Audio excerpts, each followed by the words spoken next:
Bakugou dating Deku's sister.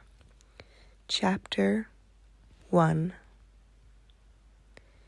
Hidden Sparks. Katsuki Bakugou had never been good at soft things. Explosions, easy. Winning, second nature. But this quiet, stolen shit was new territory, and it pissed him off how much he didn't hate it. It started 6 months ago, during one of those rare weekends when the dorms at UA felt a little too loud, and Izuku's muttering seemed to fill every corner of the Midoriya apartment like background noise. Rita had been there, home from her part-time job at a local crook analysis cafe, hair tied back in a messy ponytail, wearing an oversized all-night hoodie that definitely wasn't hers. It was Izuku's, but she had claimed it first. She bumped into him in the kitchen while he was raiding the fridge for something like Deku's protein shakes. "Move, extra," he growled on reflex. She hadn't flinched, just raised an eyebrow, soft glowing, fickling at her fingertips, like she was debating whether to blind him for fun. "You're in my house, boom boy. You move." He expected yelling, or at least running, to tattle to her nerdy brother. Instead, she smirked, small and sharp, nothing like Deku's wide-eye sunshine, and handed him a cold soda from the back. That was it. One soda, and one look that said she saw right through all his bullshit. Now here they were, months later, tucked behind the convenience store 2 blocks from Midoriya's apartment.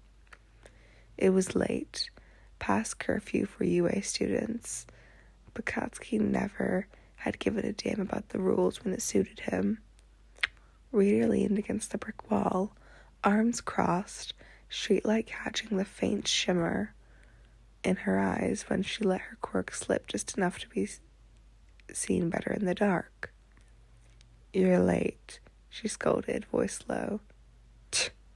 Had to lose round face and the idiots. They think I'm out buying spicy ramen. Bakugou had stepped closer, hands shoved into his pocket so he wouldn't do anything stupid like reach for her right away. "You complaining?" he asked. She tilted her head towards the plastic bag in his hands. "Only if you didn't bring the good stuff."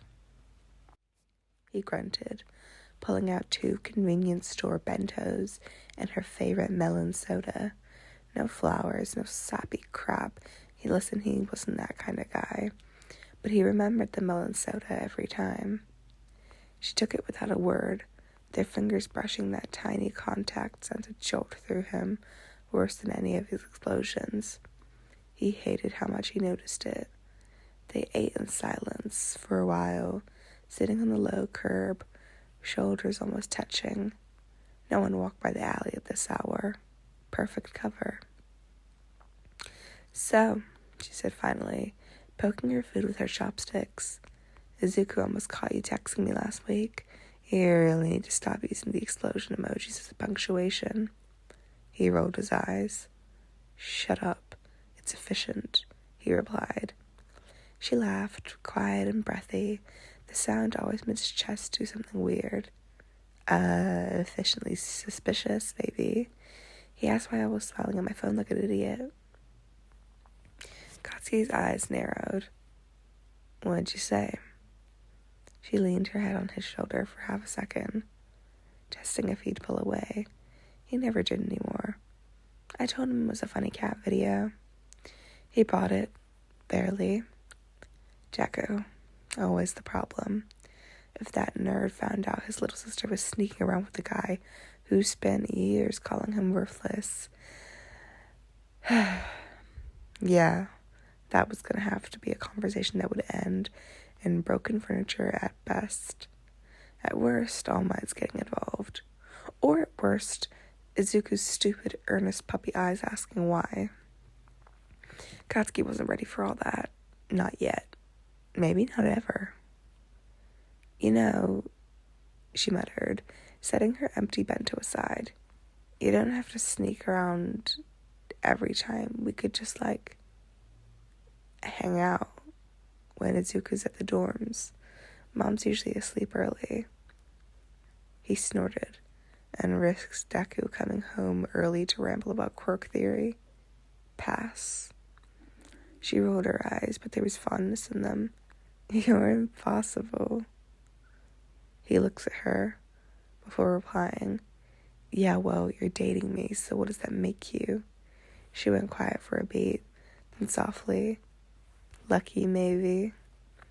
His eyes burned and he looked away, scowling at the dumpster like it had personally offended him. Dumbass. He shifted closer anyway, let her link their pinkies together into the shadow of his jacket sleeve, small enough and secret. When they stayed like that, until the streetlights buzzed louder, signaling it was time to split, she stood first, brushing over jeans. Text me when you get back safe, she said, not a question. He huffed. Don't need to babysit me. Too bad. She leaped in, quick, faster than he could react, and pressed a light kiss to the corner of his mouth. Light, teasing. Gone before he could grab her.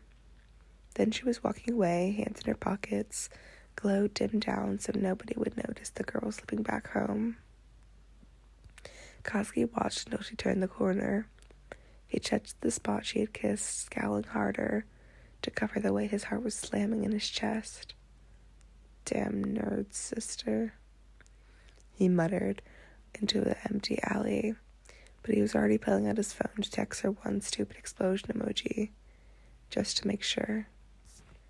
And this is the end of part 1.